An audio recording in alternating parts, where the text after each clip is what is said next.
Las 21 leyes irrefutables del liderazgo. Escrito y derechos reservados por John C. Maxwell. Este audiolibro, abreviado, fue publicado por Grupo Nelson, una división de Thomas Nelson Publishers, Nashville, Tennessee. Las 21 leyes irrefutables del liderazgo. Siga estas leyes y la gente lo seguirá a usted. Durante un receso en una de las conferencias donde estaba enseñando las 21 leyes, un estudiante universitario se me acercó y me dijo: «Sé que está enseñando las 21 leyes de liderazgo, pero quiero saber qué es lo más importante». Con algo de intensidad, me apuntó con su dedo y me preguntó: «¿Qué es lo único que necesito saber acerca del liderazgo?». Intentando emular intensidad, le apunté con mi dedo y le respondí: «Lo único que necesitas saber acerca del liderazgo es que hay más de una sola cosa que se necesita saber acerca del liderazgo. Para dirigir bien, debemos hacer las 21 cosas bien». Cada ley es como un instrumento, listo para ser tomado y usado para ayudarle a alcanzar sus sueños y sumar valor a otras personas. Tome aunque sea una de las leyes y se convertirá en un mejor líder. Apréndalas todas y la gente lo seguirá gustosamente. Ahora abramos juntos la caja de herramientas. Ley 1. La ley del tope. La capacidad de liderazgo determina el nivel de eficacia de una persona. La capacidad de liderazgo es el tope que determina el nivel de eficacia de una persona. Cuanto menor es la capacidad de dirigir de un individuo, tanto más bajo está el tope de su potencial. Permítame referirle una historia que ilustra la ley del tope. En 1930, dos jóvenes hermanos llamados Dick y Maurice se mudaron de New Hampshire a California en busca del sueño americano. Después de un tiempo, el espíritu empresarial y el interés en la industria del entretenimiento que tenían los hermanos los impulsaron a abrir un pequeño restaurante de autoservicio en Pasadena, al este de Glendale. El pequeño restaurante de autoservicio de Dick y Maurice resultó un éxito extraordinario, y en 1940 los hermanos decidieron mudar sus operaciones a San Bernardino, donde la clase trabajadora experimentaba una prosperidad repentina. Construyeron una instalación más grande y expandieron su menú de perros calientes, papas fritas y batidos para incluir emparedados de carne y cerdo a la barbacoa. El negocio floreció. Las ventas anuales llegaron a los 200,000 y cada hermano recibía una ganancia de $50,000 cada año, suma que los colocó en la élite económica de la ciudad. A mediados del decenio de los 50, el ingreso anual llegó a $350,000 y ya para entonces, Dick y Maurice recibían cada uno una ganancia anual de $100,000. ¿Quiénes eran estos dos hermanos? En aquellos días, usted hubiese podido conocerlos si hubiera llegado en su auto al pequeño restaurante que tenían en la esquina de la calle 14 y la calle E, en San Bernardino. Al frente del pequeño edificio octagonal, colgaba un letrero de neón que simplemente decía McDonald's Hamburgers. Dick y Maurice McDonald habían ganado el premio gordo norteamericano, y el resto, como se dice, es historia, ¿no es cierto? Incorrecto. Los McDonald no llegaron más lejos porque su débil liderazgo puso un tope a su capacidad de triunfo. No tenían el liderazgo necesario para aplicar la idea en forma eficaz. Dick y Maurice eran buenos propietarios de restaurantes. Sabían cómo dirigir un negocio, crear sistemas eficientes, reducir costos y aumentar las ganancias. Eran gerentes eficientes, pero no eran líderes. Sus patrones de pensamiento pusieron un tope a lo que hubieran podido hacer y llegar a ser. En la cumbre de su éxito, Dick y Maurice se hallaban exactamente contra la ley del tope. En 1954, los hermanos cerraron un trato con un hombre llamado Ray Kroc, quien sí era un líder. Kroc había estado dirigiendo una pequeña compañía que él mismo había fundado, dedicada a la venta de máquinas para hacer batidos. Él conocía a los McDonald. El restaurante de estos era uno de sus mejores clientes. Tan pronto visitó el negocio, tuvo la visión de su gran potencial. Pudo ver en su mente al restaurante en toda la nación, en cientos de mercados. Al poco tiempo, cerró un trato con Dick y Maurice, y en 1955 creó McDonald's System Inc., llamado posteriormente McDonald's Corporation. Entre 1955 y 1959, Kroc tuvo éxito en la apertura de 100 restaurantes. 4 años después, había 500 McDonald's. Hoy la compañía ha abierto más de 31,000 restaurantes en 119 países. La capacidad de liderazgo, o más específicamente, la falta de capacidad de liderazgo, fue el tope de la eficacia de los hermanos McDonald. Creo que el éxito está al alcance de casi todo el mundo. Pero también creo que el éxito personal sin capacidad de liderazgo solo produce una eficacia limitada. El impacto de una persona representa solo una fracción de lo que podría ser si ésta tuviese un buen liderazgo. Cuanto más alto desee escalar, tanto más necesitará el liderazgo. Cuanto más alto sea el impacto que desee causar, tanto mayor influencia necesitará. Lo que alcance estará restringido por su capacidad de dirigir a otros. La capacidad de liderazgo siempre es el tope de la eficacia personal y de la organización. Si el liderazgo es fuerte, el tope es alto, pero si no lo es, entonces la organización está limitada. Por eso, en momentos de dificultad, obviamente las organizaciones buscan un nuevo liderazgo. Donde quiera que mire, usted podrá encontrar personas inteligentes, talentosas y exitosas, que solo llegan hasta allí debido a las limitaciones de su liderazgo. Por ejemplo, cuando Apple inició operaciones a fines de los años 70, Steve Wozniak era el cerebro detrás del computador Apple. Su tope de liderazgo era bajo, pero ese no era el caso de su socio, Steve Jobs. Su tope era tan alto que erigió una organización de categoría mundial y le dio un valor de 9 cifras.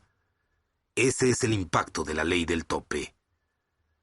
En los años 80 conocí a Don Stephenson, presidente del Global Hospitality Resources Inc. de San Diego, California, una compañía internacional de asesoría y consultoría en servicios de hospitalidad.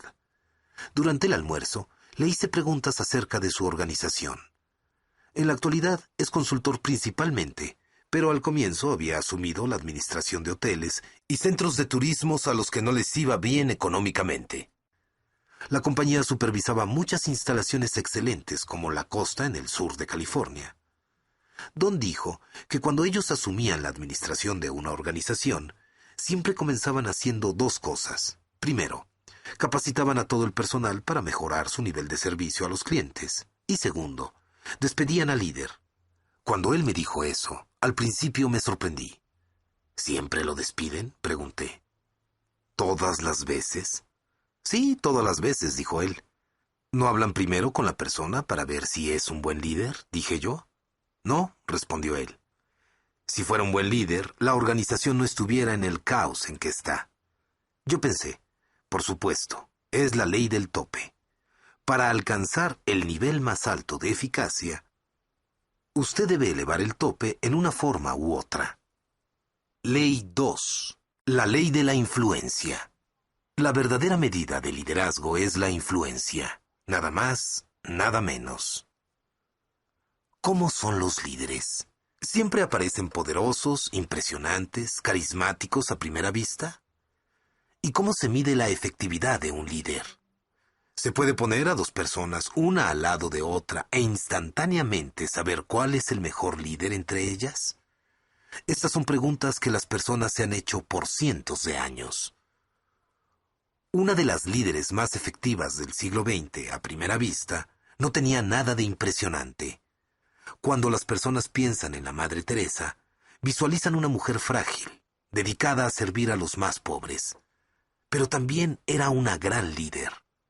Lo digo porque ella tenía una asombrosa cantidad de influencia sobre los demás.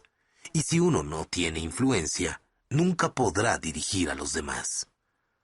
La influencia de la Madre Teresa se extendió mucho más allá de su entorno inmediato. Personas de todas las clases sociales de todos los países del planeta la respetaban. Y cuando hablaba, la escuchaban.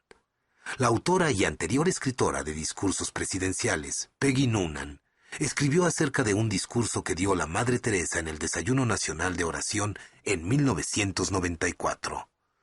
Noonan dijo: la clase dirigente de Washington estaba allí, más unos cuantos miles de cristianos nacidos de nuevo, católicos ortodoxos y judíos. La Madre Teresa habló de Dios, del amor, de la familia. Dijo que debemos amarnos unos a otros y preocuparnos unos por otros. Muchos mostraron estar de acuerdo, pero cuando el discurso continuó, se volvió más específico. Habló de padres infelices en los asilos de ancianos que están heridos porque han sido olvidados.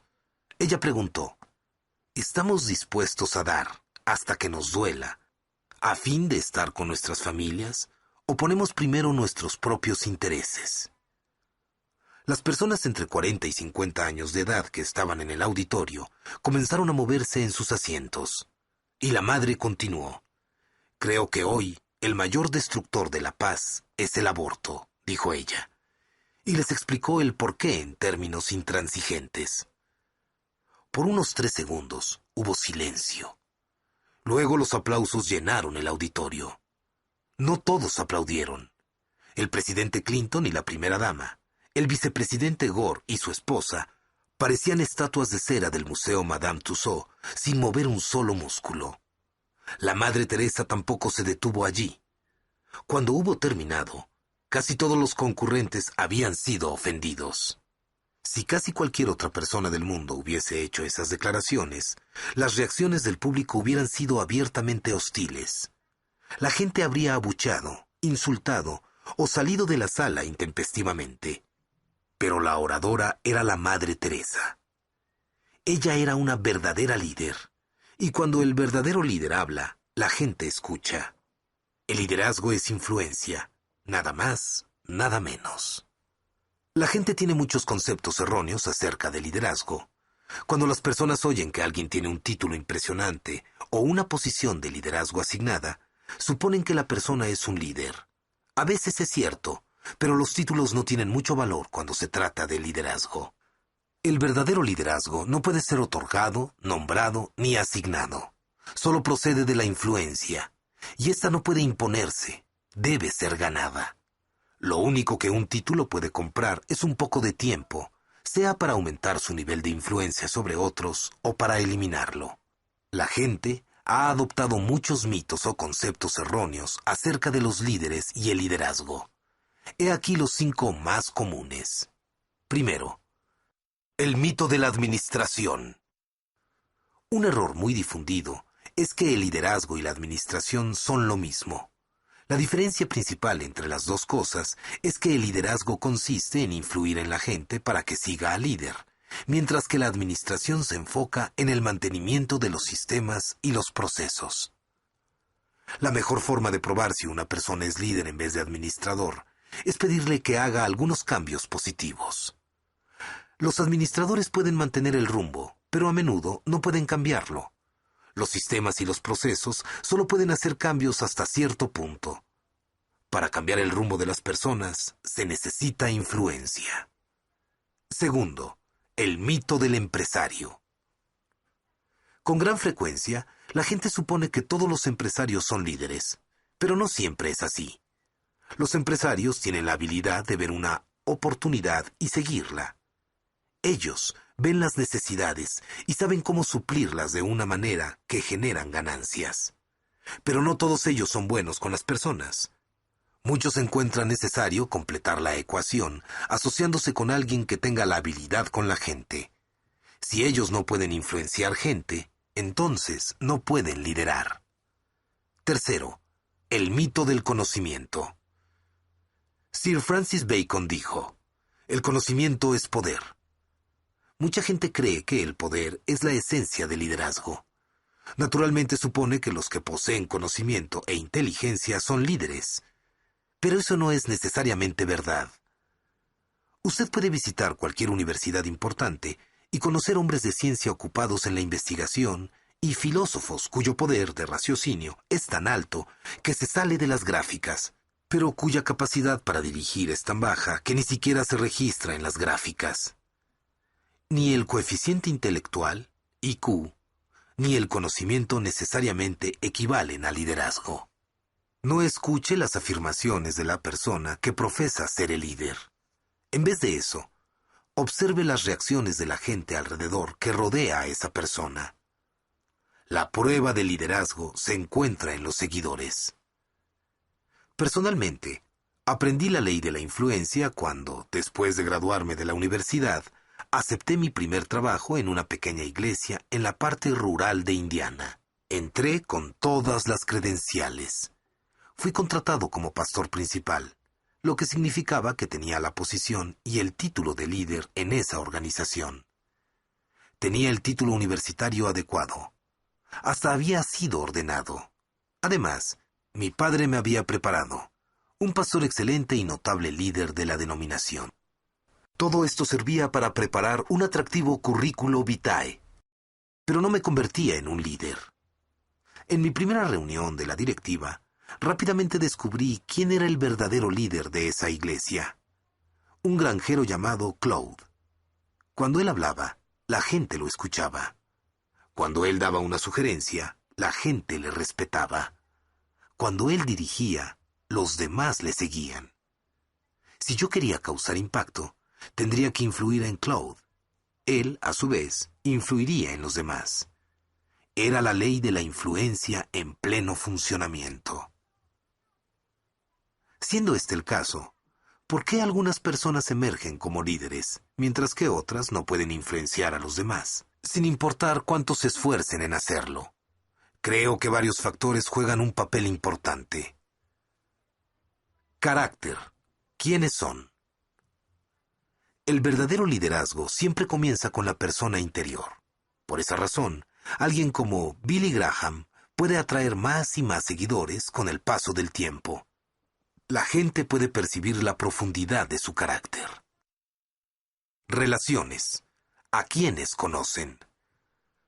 Usted solo es líder si tiene seguidores, y eso siempre requiere el desarrollo de relaciones. Mientras más profundas sean las relaciones, más fuerte es el potencial para el liderazgo. Cada vez que yo comenzaba en un nuevo puesto de liderazgo, comenzaba a entablar relaciones inmediatamente. Entable varias relaciones con la gente adecuada y usted puede llegar a ser el verdadero líder en una organización. Conocimiento, lo que saben. La información es vital para un líder. Usted necesita comprender los hechos, saber los factores envueltos y tener una visión para el futuro. El conocimiento por sí solo no hará líder a nadie, pero no se puede ser líder sin él. Siempre pase mucho tiempo estudiando una organización antes de tratar de dirigirla. Intuición, lo que sienten. El liderazgo exige más que un simple dominio de datos. Demanda la capacidad de manejar muchas cosas intangibles. En efecto, esta es una de las diferencias más importantes entre líderes y administradores. Los líderes buscan reconocer e influenciar intangibles tales como energía, moral, tiempo y oportunidad. Experiencia. ¿Dónde han estado? Entre más grandes hayan sido los retos que ha enfrentado en el pasado, más probabilidades habrá de que los seguidores le den una oportunidad. La experiencia no garantiza la credibilidad, pero motiva a las personas a darle una oportunidad de probar que es capaz. Éxitos pasados, lo que han hecho. Nada convence mejor a los seguidores que un buen historial. Capacidad, lo que pueden hacer. Lo básico para los seguidores es lo que el líder sea capaz de hacer. Ellos quieren saber si esa persona los puede llevar al éxito. Definitivamente, esa es la razón principal por la que la gente lo escuchará y lo reconocerá como su líder. Tan pronto dejen de creer en usted, dejarán de escucharlo. Este es mi proverbio favorito acerca de liderazgo. El que se cree líder y no tiene seguidores, solo está dando un paseo. Si usted no puede influir en otros, estos no lo seguirán. Y si ellos no lo siguen, usted no es un líder. Esa es la ley de la influencia. Ley 3. La ley del proceso. El liderazgo se desarrolla diariamente, no en un día. Ann Shaver tenía 101 años cuando murió en enero de 1995. Durante muchos años vivió en un pequeño y descuidado cuarto alquilado en la ciudad de Manhattan. La pintura de las paredes se estaba pelando y los viejos libreros se encontraban cubiertos de polvo. El alquiler mensual era de $400. La señora Shaver vivía del seguro social y de una pequeña pensión mensual que comenzó a recibir en 1943, al jubilarse de su cargo de auditora en el Ministerio de Hacienda. No le había ido bien en este lugar. Para ser más específico, la agencia no había obrado bien con ella. A pesar de tener un título en Derecho y de hacer un trabajo excelente, nunca fue ascendida. Y al jubilarse a la edad de 51, solo estaba ganando $3,150 al año. Ann Shaver era una modelo del ahorro. No gastaba dinero en sí misma. No compraba muebles nuevos aunque los que tenía se le desgastaran. Ni siquiera se suscribió a un periódico. Una vez a la semana iba a la biblioteca pública a leer el Wall Street Journal. Imagine la sorpresa de Norman Lamb, el rector de Yeshiva University en la ciudad de Nueva York, cuando descubrió que Ann Shaver, una ancianita de la que nunca había oído hablar y que nunca asistió a Yeshiva, dejó casi todas sus propiedades a la universidad. Cuando vi el testamento, fue algo increíble, algo llovido del cielo en forma tan inesperada, dijo Lamb. Esa mujer se ha convertido en una leyenda de la noche a la mañana. La herencia que Ann Shaver dejó a Yeshiva University valía $22 millones. ¿Cómo pudo una solterona que había estado jubilada durante 50 años amasar una fortuna de 8 cifras? Esta es la respuesta. Al momento de jubilarse del Ministerio de Hacienda en 1943, Ann Shaver había podido ahorrar $5,000. Invirtió este dinero en acciones. En 1950 había obtenido suficientes ganancias para comprar 1,000 acciones de la Schering Plough Corporation, que tenían en ese tiempo un valor de $10,000. Y ella continuó con esas acciones, dejando que adquirieran más valor. Hoy, esas acciones originales se han dividido lo suficiente como para producir 128,000 acciones con un valor de $7.5 millones. Cuando se trataba de finanzas, Shaver entendía y aplicaba la ley del proceso. Ser un líder es como invertir exitosamente en la bolsa de valores. Si usted espera hacer una fortuna en un día, no tendrá éxito. No hay inversionistas de bolsa exitosos de un día en el desarrollo del liderazgo. Lo que más importa es lo que hace día a día a largo plazo. Si invierte continuamente en el desarrollo de su liderazgo y permite que sus bienes incrementen, el resultado inevitable es el crecimiento paulatino.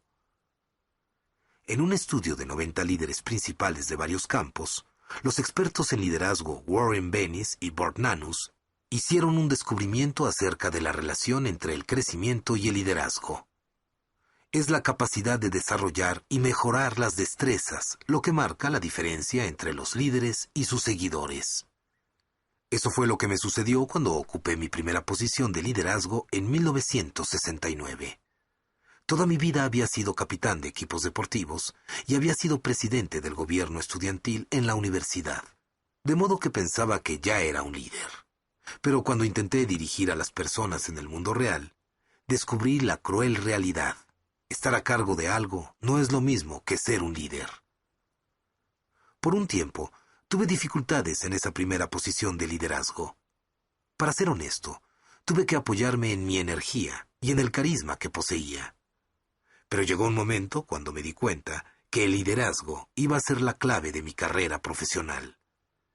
Si no mejoraba en el liderazgo, mi carrera se acabaría y nunca hubiera alcanzado las metas que me había impuesto. Afortunadamente, fui a desayunar con Kurt Kampmeyer, de Motivación al Éxito. Durante ese desayuno, él me hizo una pregunta que cambiaría mi vida. Juan, ¿cuál es tu plan de crecimiento personal? Me puse a pensar en una respuesta y finalmente le dije que no tenía ninguno. Esa noche, mi esposa Margaret y yo decidimos realizar algunos sacrificios financieros para que yo pudiera asistir al programa que Kurt ofrecía. Ese fue un paso hacia el crecimiento. Desde ese momento hasta la fecha, me he disciplinado a leer libros, escuchar cintas de audio e ir a conferencias sobre liderazgo. En la época cuando conocí a Kurt, también tuve otra idea. Escribí a los 10 mejores líderes en mi campo y les ofrecí $100 por media hora de su tiempo para poder hacerles algunas preguntas. Esta era una suma bastante considerable para mí en 1969.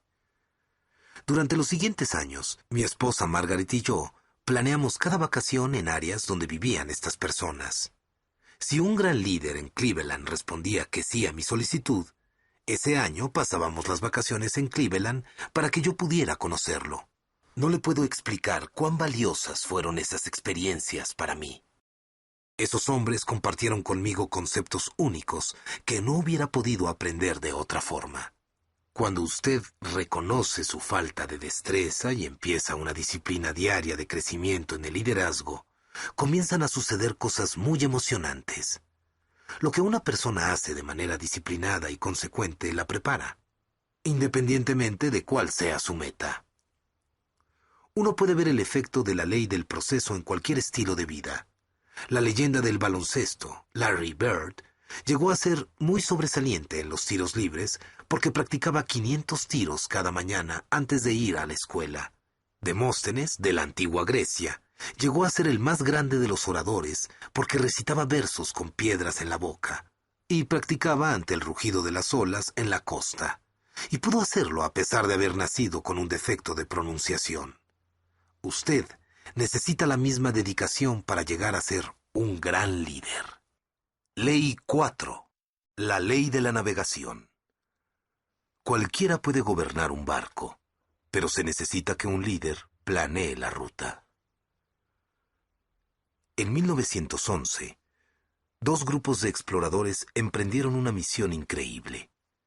Aunque usaron estrategias y rutas diferentes, los líderes de los equipos tenían la misma meta: ser los primeros en la historia en llegar al Polo Sur. La historia de estos grupos son ilustraciones de vida o muerte de la ley de la navegación.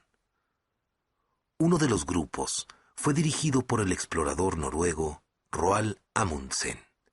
Irónicamente, la intención original de Amundsen no era ir a la Antártica. Su deseo era ser el primer hombre en llegar al Polo Norte. Pero cuando supo que Robert Peary hizo la proeza antes que él, Amundsen cambió su meta y se dirigió hacia el otro extremo del mundo. Norte o sur, él sabía que su plan valdría la pena. Antes de la salida de su equipo, Amundsen había planeado su viaje con mucho esmero. Estudió los métodos de los esquimales y de otros experimentados viajeros del Ártico, y determinó que su mejor plan sería transportar todo su equipo y todas sus provisiones en trineos tirados por perros. Al reunir su equipo, escogió expertos esquiadores y entrenadores de perros. Su estrategia era sencilla. Los perros harían la mayor parte del trabajo, mientras el grupo avanzaba de 15 a 20 millas en un periodo de 6 horas cada día. Esto daría suficiente tiempo tanto a los perros como a los hombres para descansar cada día después de una jornada. La previsión y la atención que Amundsen dio a los detalles fueron increíbles. Ubicó y surtió depósitos de provisiones a lo largo de toda la ruta. De esa manera, su grupo no tendría que llevar cada parte de la provisión durante todo el viaje. También equipó a su grupo con la mejor ropa posible. Amundsen había considerado detenidamente todo aspecto posible del viaje. Lo había estudiado a fondo y había hecho planes conforme a ello, y obtuvo buenos resultados. El peor problema que sucedió en el viaje fue que a uno de los hombres se le infectó un diente y tuvieron que sacárselo. El otro equipo de hombres fue dirigido por Robert Falcon Scott, un oficial de la Marina Británica que previamente había hecho algunas exploraciones en el área antártica. La expedición de Scott fue la antítesis de la de Amundsen. En vez de usar trineos tirados por perros, Scott decidió usar trineos motorizados y caballos. Sus problemas comenzaron cuando los motores de los trineos dejaron de funcionar a solo 5 días de haber comenzado el viaje. Los caballos tampoco viajaron bien en esas temperaturas glaciales. Cuando llegaron al pie de las montañas antárticas, fue necesario sacrificar a todos esos pobres animales. Como resultado, los miembros del equipo quedaron arrastrando aquellos trineos de 200 libras. Scott no había puesto suficiente atención en el resto del equipo del grupo. La ropa estaba tan mal diseñada que todos los hombres sufrieron de congelación. Uno de los miembros del grupo necesitaba 1 hora todas las mañanas para ponerse las botas en sus pies hinchados y gangrenosos. Todos fueron cegados por el reflejo de la nieve debido a las gafas inadecuadas que Scott había proporcionado. Lo peor de todo era que el grupo siempre estuvo escaso de comida y agua. Esto también fue consecuencia del mal planeamiento de Scott. Los depósitos de provisiones que Scott estableció no fueron abastecidos adecuadamente. Estaban demasiado lejos uno del otro y muy mal señalados, por lo cual era difícil encontrarlos. Como tenían poco combustible para derretir la nieve, todos se deshidrataron. Las cosas empeoraron aún más porque Scott tomó la decisión de último minuto de llevar consigo a un 5.º hombre, aunque solo tenían provisiones suficientes para 4. Después de abarcar 800 penosas millas en 10 semanas, el exhausto grupo de Scott finalmente llegó al Polo Sur el 17 de enero de 1912. Allí encontraron la bandera noruega que ondeaba al viento y una carta de Amundsen. El otro equipo, bien dirigido, había llegado primero a la meta, con más de 1 mes de antelación. La expedición de Scott es un clásico ejemplo de un líder que no puede navegar para su gente. El viaje de este grupo al polo fue muy malo, pero esa no es la peor parte de la historia. El largo viaje de regreso fue terrible. Scott y sus hombres se estaban muriendo de hambre y contrajeron la enfermedad del escorbuto. Pero Scott, incapaz de guiar hasta el fin, no era consciente de la situación difícil en la que se encontraban. Estaban contra el tiempo y tenían muy pocos alimentos, y sin embargo, insistió en recolectar 30 libras de muestras geológicas para llevar de regreso, más peso que aquellos hombres ya exhaustos iban a tener que cargar. El progreso del grupo era cada vez más lento. Uno de los hombres sucumbió inconsciente por falta de dormir y murió. Otro, Lawrence Oates, se encontraba muy mal. El antiguo oficial del ejército que había sido traído originalmente para ocuparse de los caballos se sentía tan entumido por el congelamiento que casi no podía avanzar. Como creía que estaba poniendo en peligro la supervivencia del equipo, a propósito caminó hacia una tormenta para librar al grupo de la responsabilidad de cargar con él. Antes de salir de la carpa y en medio de la tormenta dijo: «Solo voy a salir un rato. Tal vez me tarde un poco». Scott y los 2 hombres que quedaban solo avanzaron un poco más al norte antes de darse por vencidos. El viaje de regreso ya había tomado 2 meses y aún faltaban 150 millas para llegar al campamento base. En aquel lugar murieron. Hoy sabemos su historia porque pasaron sus últimas horas escribiendo unos diarios. Algunas de las últimas palabras de Scott fueron: «Moriremos como caballeros». Creo que esto demuestra que el brío y el poder para aguantar no se ha ido de nosotros. Scott tenía valor, pero no tenía liderazgo. Como no pudo vivir según la ley de la navegación, esta acabó con él y sus compañeros. Los seguidores necesitan líderes que puedan navegar eficazmente por ellos. Y cuando enfrentan situaciones de vida o muerte, la necesidad es más que obvia. Sin embargo, aun cuando las consecuencias no sean tan serias, la necesidad es igualmente grande. La verdad es que casi cualquier persona puede gobernar el barco, pero se necesita de un líder para trazar la ruta. Esta es la ley de la navegación. Los líderes que navegan, que guían, hacen aún más que controlar el rumbo en el que ellos y su gente viajan. Ven mentalmente todo el viaje antes de salir del muelle. Tienen una visión de su destino. Saben lo que costará llegar allá. Saben a quién necesitarán en el equipo para triunfar.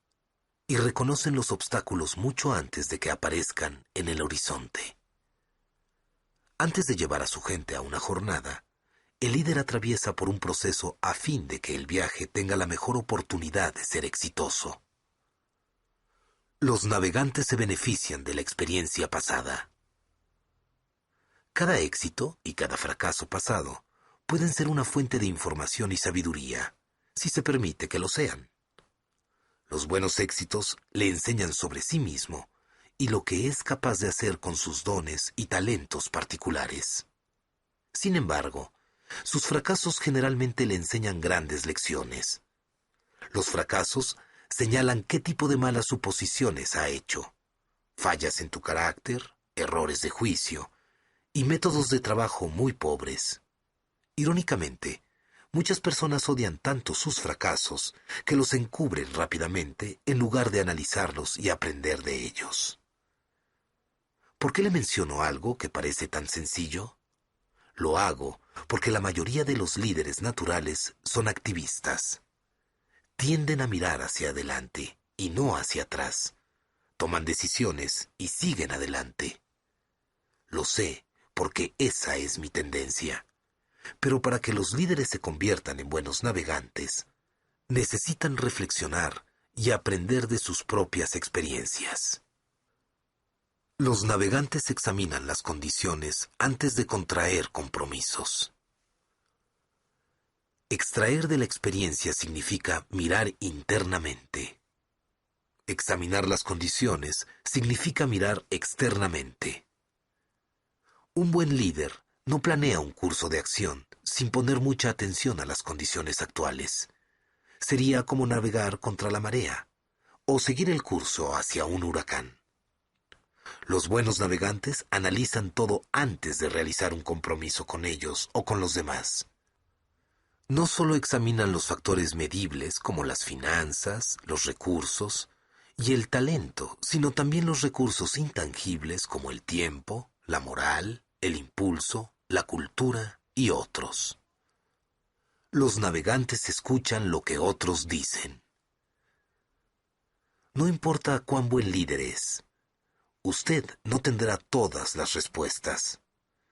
Por eso, los navegantes de primera clase reúnen información de diversas fuentes.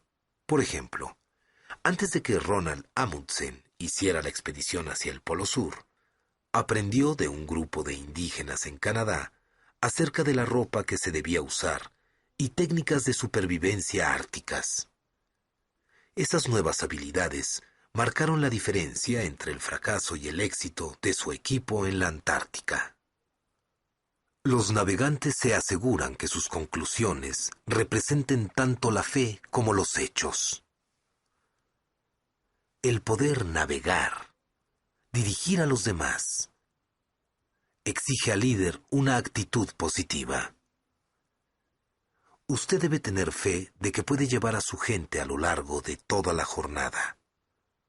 Si no puede hacer el viaje confinado en su mente, no podrá concretarlo en la vida real. Por otra parte, usted también debe ser capaz de ver los hechos de manera realista. No puede minimizar los obstáculos, racionalizar los retos y todavía liderar efectivamente. Si no empieza con los ojos bien abiertos, se encontrará con una sorpresa. Cuando usted se prepara bien, infunde confianza y esperanza en su gente. La falta de preparación produce el efecto opuesto. No es el tamaño del proyecto lo que determina su aceptación, apoyo y éxito, sino el tamaño del líder. Es por eso que digo que cualquiera puede gobernar un barco, pero se necesita que un líder planee la ruta. Los líderes que son buenos navegantes pueden llevar a su gente casi a cualquier parte. Ley 5. La ley de la adición. Los líderes añaden valor por medio del servicio a los demás. En un mundo donde muchos líderes políticos disfrutan su poder y su prestigio, y donde los ejecutivos de las empresas ganan ingresos astronómicos, viviendo con lujos y preocupándose más por sus propias ganancias, Jim Sinegal es una contradicción. Sinegal es el cofundador y presidente ejecutivo de Costco, la cuarta cadena de supermercados más grande en Estados Unidos y la novena cadena más grande alrededor del mundo. A él parecen no interesarle mucho los beneficios extras. Trabaja en una oficina con sillas y mesas plegables. Si invita a alguien a reunirse con él en las oficinas corporativas, él mismo baja al vestíbulo a recibirlo.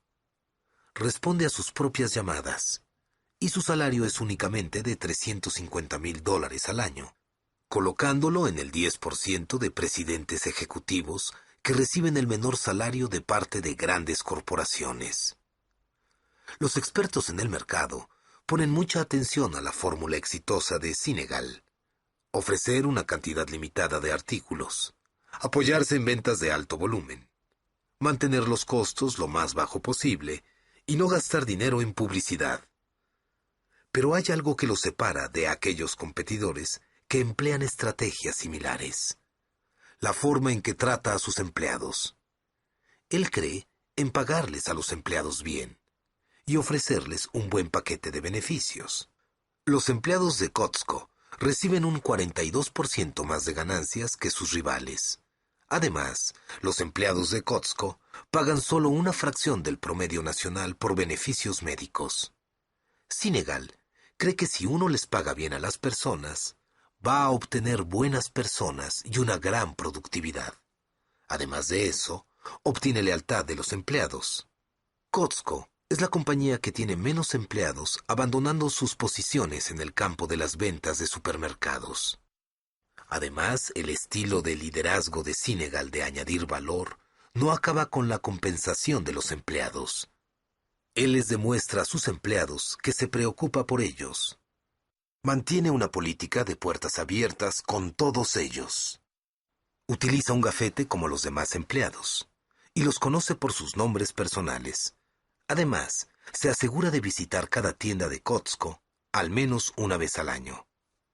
Ningún gerente o parte del personal de algún negocio se siente bien si el jefe no se interesa lo suficiente como para venir a verlos, dice Sinegal.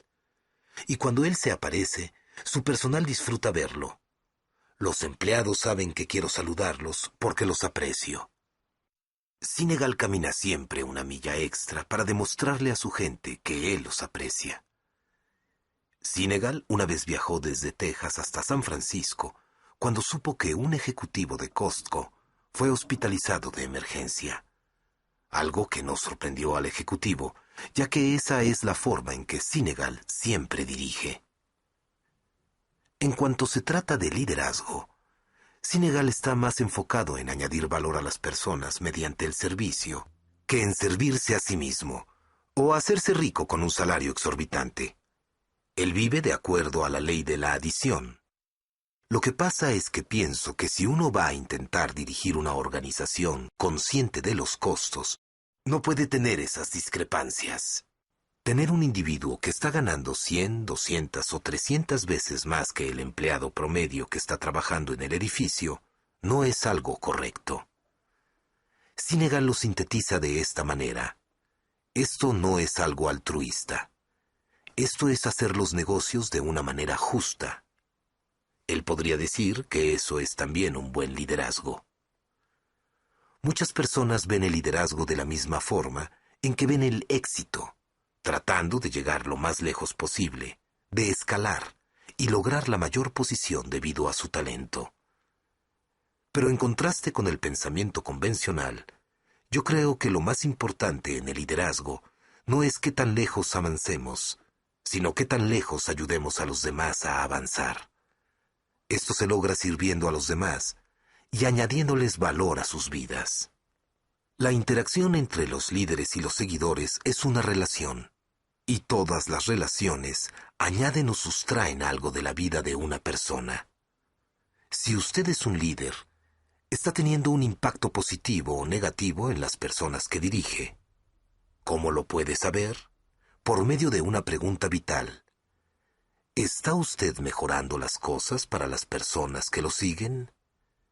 Si no puede responder afirmativamente a esta pregunta, ni dar evidencia que lo respalde, entonces es alguien que resta valor de los demás.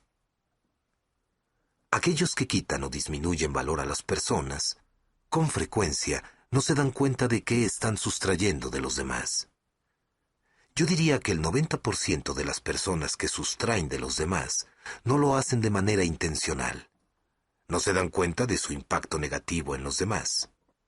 Y cuando un líder es el que resta en vez de sumar valor, y no cambia su manera de hacer las cosas, no pasará mucho tiempo antes de que su impacto en los demás pase de sustraer a dividir. En contraste, 90% de las personas que añaden valor a los demás lo hacen de manera intencional. ¿Por qué lo digo?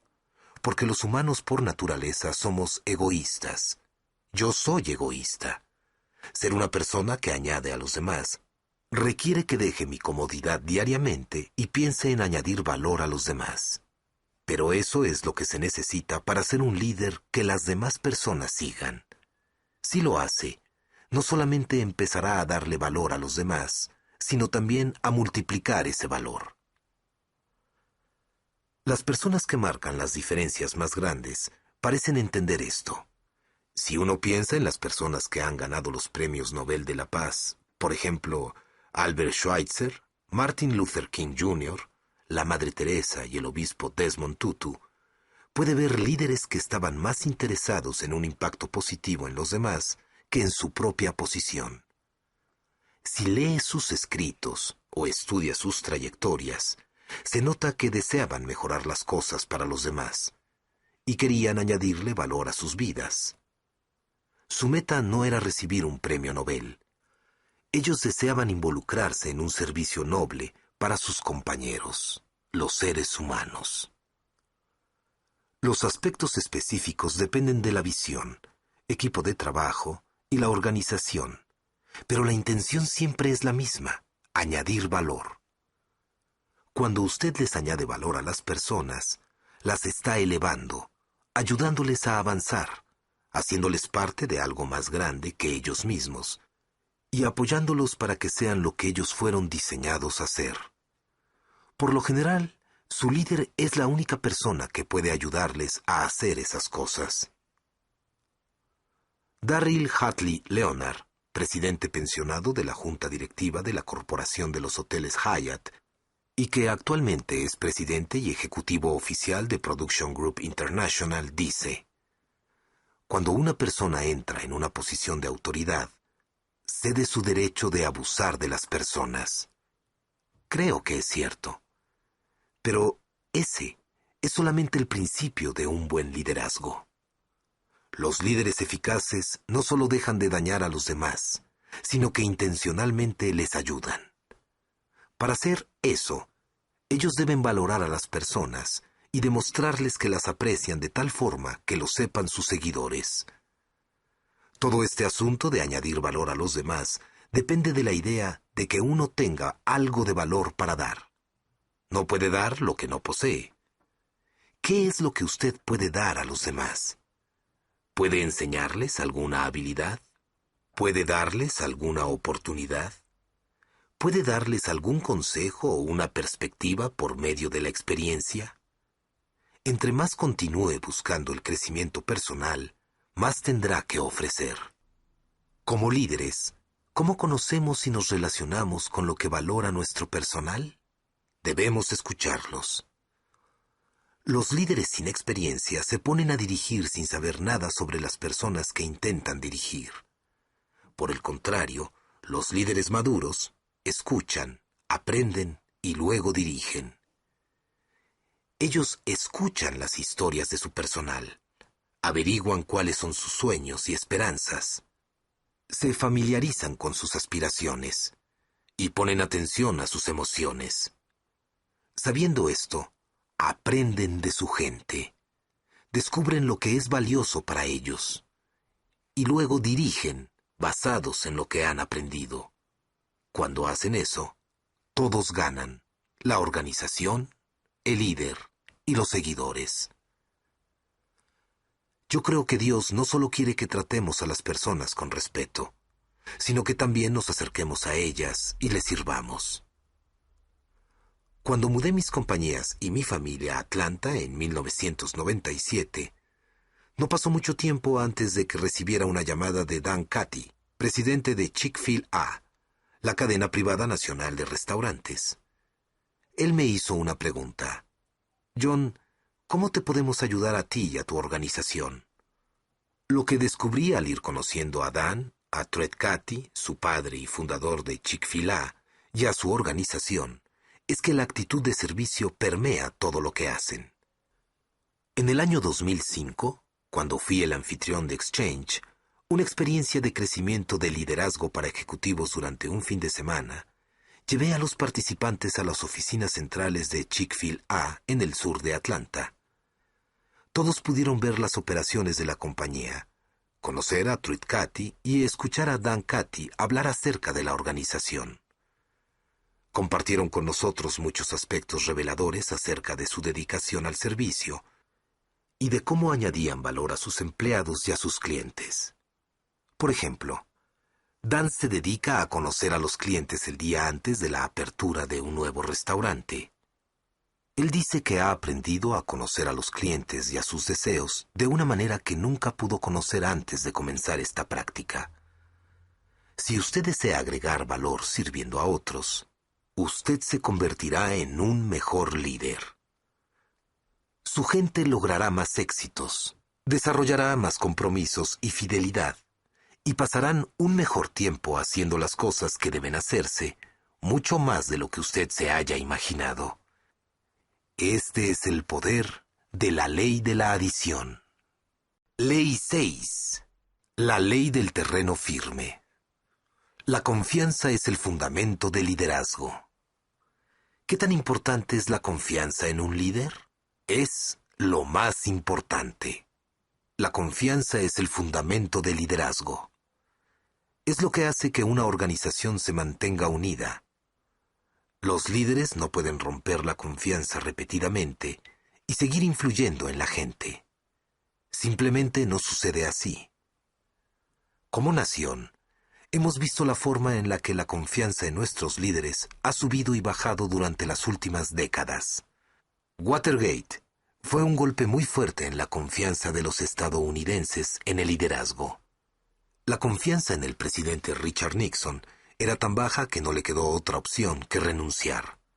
Había perdido su habilidad de influir en las personas. Bill Clinton era un líder muy talentoso, pero la duda acerca de la confianza minó su liderazgo. Los escándalos corporativos de los 90 sacudieron la confianza de las personas en el liderazgo de los negocios. Los informes sobre acoso sexual en las academias militares minaron la confianza en el liderazgo de los servicios armados, y los incidentes de abusos en la Iglesia Católica desilusionaron a muchos acerca de su liderazgo. Los líderes no pueden perder la confianza y continuar influyendo en los demás. La confianza es el fundamento del liderazgo. Esa es la ley del terreno firme. La confianza es como cambio en el bolsillo de un líder. Cada vez que toma una buena decisión como líder, obtiene cambio que guarda en su bolsillo. Cada vez que toma una mala decisión, debe pagar a su gente parte de ese cambio.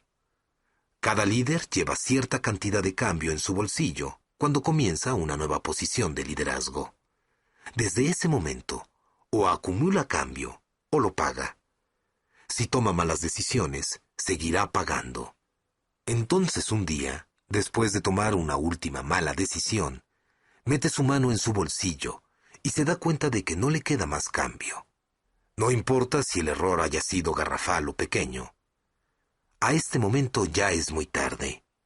Cuando se le acaba el cambio, su liderazgo termina. En cambio, un líder que toma buenas decisiones y se mantiene registrando victorias para su organización acumula cambio. Y aunque cometa un error garrafal, sigue teniendo mucho cambio. ¿Cómo construye el líder la confianza? Dando un ejemplo consistente de capacidad, comunicación y carácter. La gente va a perdonar errores ocasionales basados en su habilidad, especialmente si ellos pueden ver que usted todavía está creciendo. Ellos le darán algún tiempo para adaptarse, pero no confiarán a alguien que tiene un defecto de carácter. En esta área, aún errores ocasionales pueden ser fatales. En cualquier momento que usted sea un líder, es como si ellos aceptaran hacer un viaje con usted. La manera en que ese viaje va a terminar está predicha por su carácter. Con un buen carácter, lo largo que sea el viaje, parecerá aún mejor. Pero si su carácter es imperfecto, lo largo que sea el viaje, lo peor que se pondrá. ¿Por qué? Porque nadie goza pasar tiempo con alguien a quien se confía. El carácter de una persona comunica rápidamente muchas cosas a las otras personas. Aquí están las más importantes. El carácter comunica consistencia. Los líderes sin disciplina no pueden confiarse día tras día por su habilidad de hacer cambios constantes. Si su gente no sabe qué esperar de usted como líder, a cierto punto dejarán de mirarlo como su líder. El carácter comunica potencial. El carácter débil es limitado. ¿Quién cree usted que tendrá el mejor potencial para alcanzar grandes sueños y tener un impacto positivo en los demás? ¿Alguien honesto, disciplinado y trabajador? ¿O alguien quien es engañador, impulsivo o haragán? Suena obvio cuando lo ponemos así, ¿no es cierto?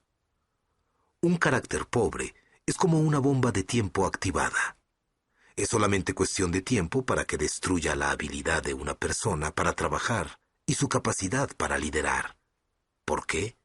Porque la gente con un carácter pobre no es confiable. Y confianza es la fundación del liderazgo. Carácter comunica respeto.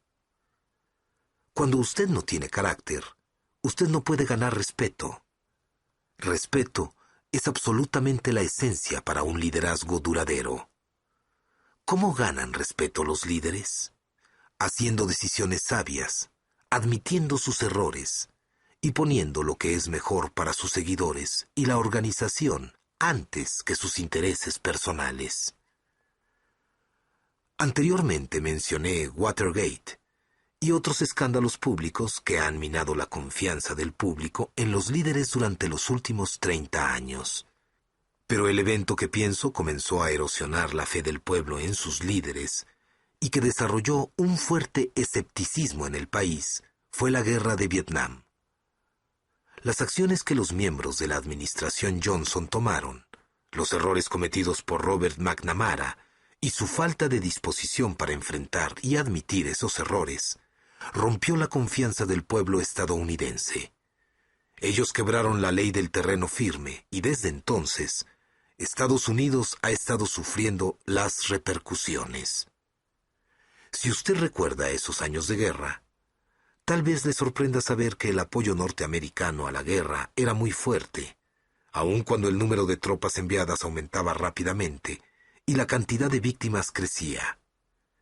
En 1966, más de 200,000 estadounidenses habían sido enviados a Vietnam, aunque 2/3 de todos los norteamericanos entrevistados por Louis Harris creían que Estados Unidos debía permanecer y pelear contra el comunismo. La mayoría de las personas expresaba esa opinión de que las tropas debían quedarse y pelear hasta que la guerra terminara.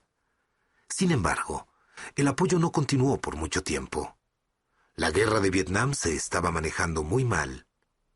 Lo peor fue que nuestros líderes siguieron la guerra aún después de darse cuenta de que no podíamos ganarla.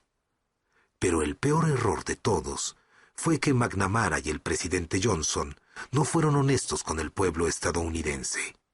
Y porque la confianza es el fundamento del liderazgo, finalmente destruyeron el liderazgo de la administración. En su libro In Retrospect, retrospectivamente, McNamara relata que repetidamente minimizaba las bajas estadounidenses y solo decía verdades a medias respecto a la guerra. Por ejemplo, él dice: "A mi regreso a Washington, desde Saigón, el 21 de diciembre de 1963, no fui completamente sincero cuando dije a la prensa: observamos los resultados de un incremento muy sustancial de la actividad en Vietcong. Cierto.